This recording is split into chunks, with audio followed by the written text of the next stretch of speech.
की जसं हिंदू समाज सगळ्यांचं ऐकतो, पर्यावरणवाद्यांचं ऐकतो, फटाके वाजवत नाही, रंगपंचमी खेळत नाही, तसंच अन्य मुस्लिम धर्मांनी अगर इको फ्रेंडली बकरी ईद केली तर त्याच्यामध्ये वाईट काय? आज बकरी ईदच्यामुळे असंख्य हिंदू समाजाचे राहणारे जे नागरिक आहेत ते अस्वस्थ आहेत. कारण का बकरी ईदच्या वेळी त्यांच्या सोसायट्यांमध्ये बकरे कापले जाणार, त्याच्यामध्ये वास, दुर्गंधी ह्या सगळ्या गोष्टीमुळे दोन्ही समाजामध्ये वाद होणार आहेत. उद्या हिंदू और मुसलमान के नावनी दंगली पण होऊ शकतात.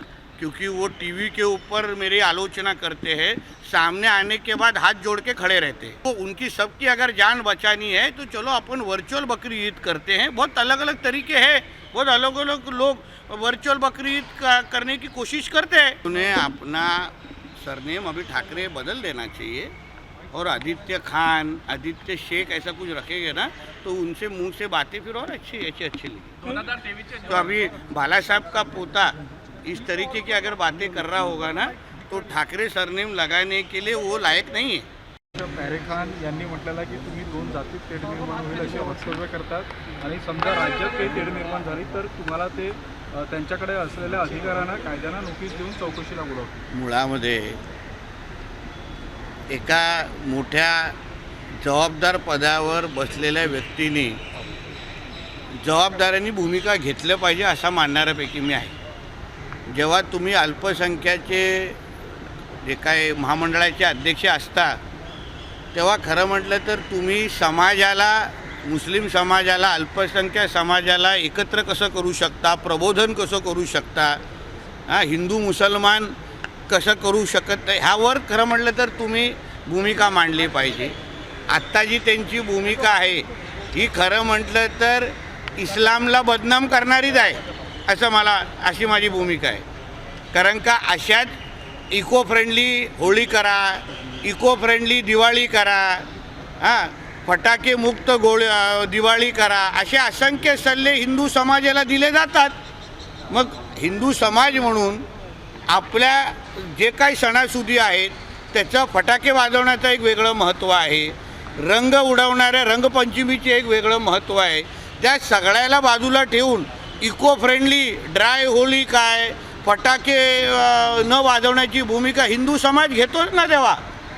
तेव्हा आम्ही असं दुसऱ्या धर्माला नावं ठेवत बसत नाही, तेव्हा अशी जोर जबरदस्ती करत बसत नाही, तेव्हा हिंदू समाज कोणाला आपला धाक दाखवत नाही की हम लोग तो भी बकरा काटेंगे ही, असं आम्ही बोलत नाही. हिंदू समाज म्हणून जेव्हा जेव्हा असे कोणीही पर्यावरणाच्या निमित्ताने आवाहन करतात तेव्हा आमच्या धर्मामध्ये रंगपंचमीला, आमच्या धर्मामध्ये फटाके फोडण्याला कितीही महत्त्व असला तरी हिंदू समाज त्याचं पालन करतो.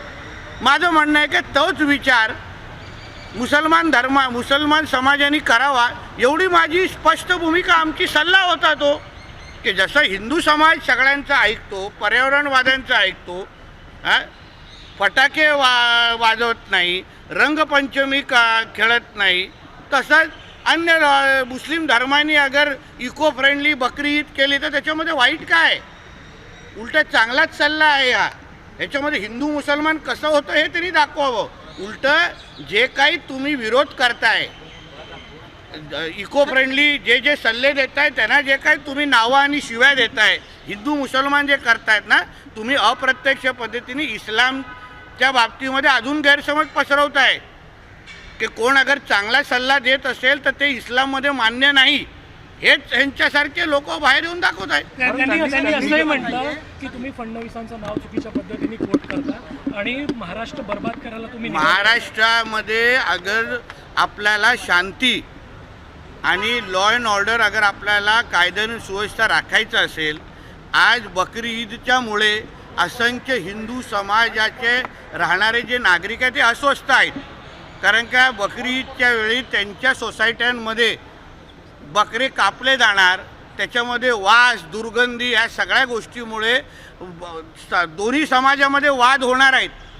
उद्या हिंदू आणि मुसलमानच्या नावाने दंगली पण होऊ शकतात. तर हे थांबवण्यासाठी अगर कोण सल्ले देत असतील, अगर कोणी सूचना देत, ज्या हिंदू धर्माला पण भेटतात, आपल्याला हिंदू धर्माला सांगितलं जातं की नाही की की तुम्ही इको फ्रेंडली होळी करा.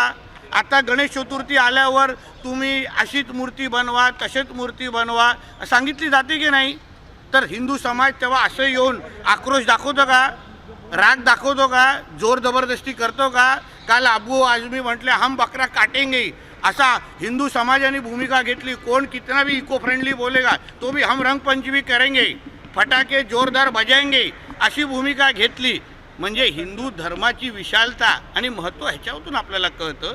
आणि इस्लामबद्दल हे जे काही गैरसमज स्वतःच पसरवत आहेत, म्हणून कोण महाराष्ट्र बर्बाद करत आहे, कोण इस्लामबद्दल चुकीची माहिती पसरवत आहे आणि कोण साहेबांच्या नावाची बदनामी करताय ना, हे महाराष्ट्र खुल्या डोळ्यांनी पाहत आहेत. म्हणून मी ते शेवटी अल्पसंख्याकचे ह्याचे महामंडळाचे अध्यक्ष आहेत, त्यांना मी सल्ला देतो, तुम्ही विचारपूर्वक मी काय बोललो त्याच्याबद्दल विचार करा.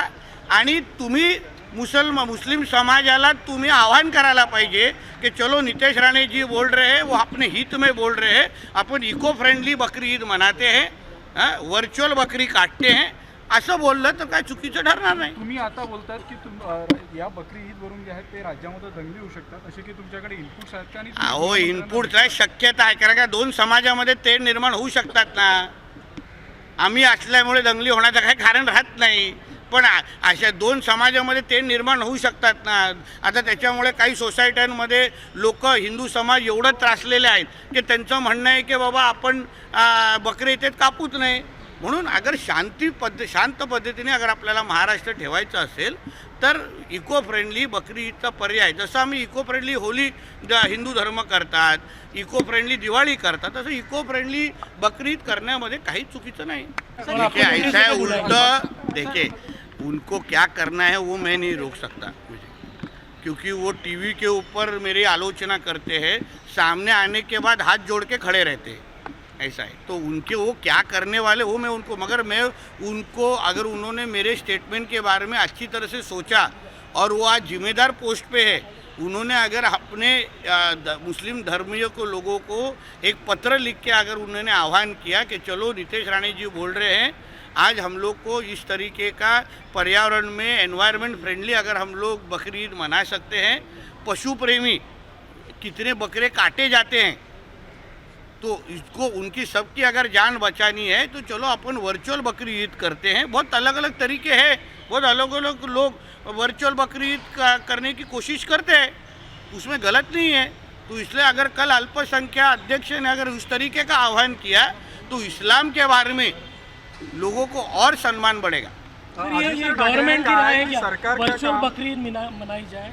ये महाराष्ट्र सरकार की राय है? नहीं, ये मेरी एक सलाह है, मेरी एक सलाह है. अभी हमको जब भी हिंदू